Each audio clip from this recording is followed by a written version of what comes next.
राजनीति के बाद करोड़ों हिंदुओं की आस्था से जुड़ी एक खबर। अयोध्या के राम मंदिर में रामलला विराजमान के बाद काशी के ज्ञानवापी परिसर में पूजा की शुरुआत हो गई। वाराणसी जिला अदालत के फैसले पर देर रात ज्ञानवापी के ब्यास तहखाने में पूजा अर्चना हुई। टीवी 9 भारतवर्ष के पास तहखाने में आधी रात को हुई पूजा का एक्सक्लूसिव वीडियो है। पहली बार टीवी पर आप ज्ञानवापी के तहखाने में पूजा होते देख रहे हैं। अंदर पूजा हो रही थी, बाहर हर हर महादेव के नारे लग रहे थे। पूजा के वक्त तहखाने में 5 लोग मौजूद थे। ये 5 लोग कौन थे और पूजा आधी रात में ही क्यों हुई, ये रिपोर्ट देखें।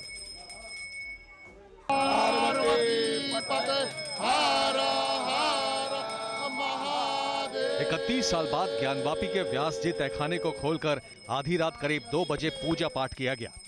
भगवान शिव समेत 8 देवों की पूजा की गई।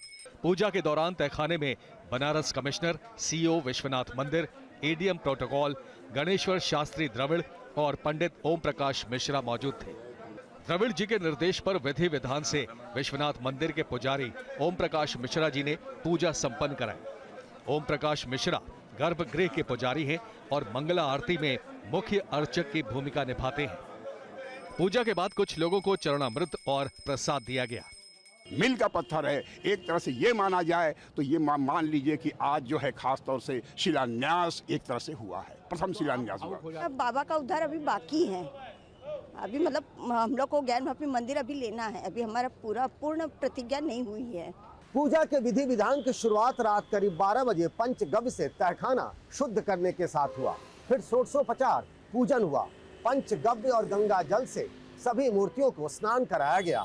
इसके बाद देवता महागणपति का आह्वान किया गया।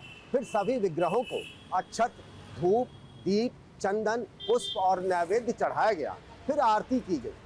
व्यास जी के तहखाने में करीब आधे घंटे तक पूजन हुआ। जिस तरह से रातों रात बिना कोई रिटर्न ऑर्डर के पूजा रोकी गई थी, एक अन्याय हुआ था।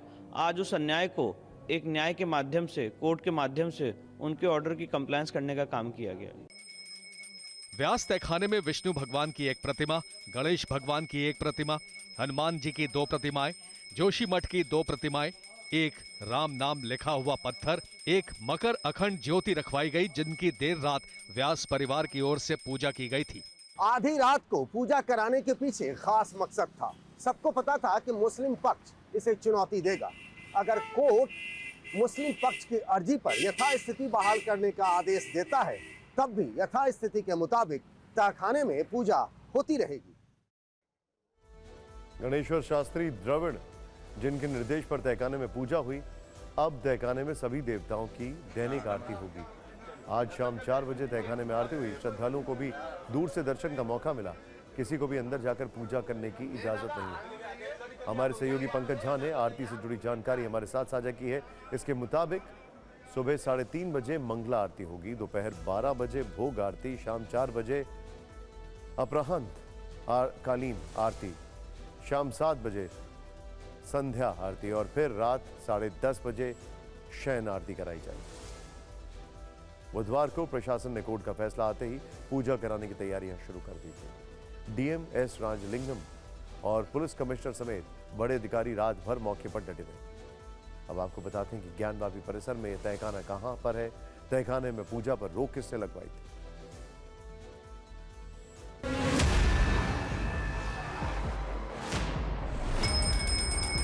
व्यास जी तहखाने में पूजा का काम सोमनाथ व्यास करते थे।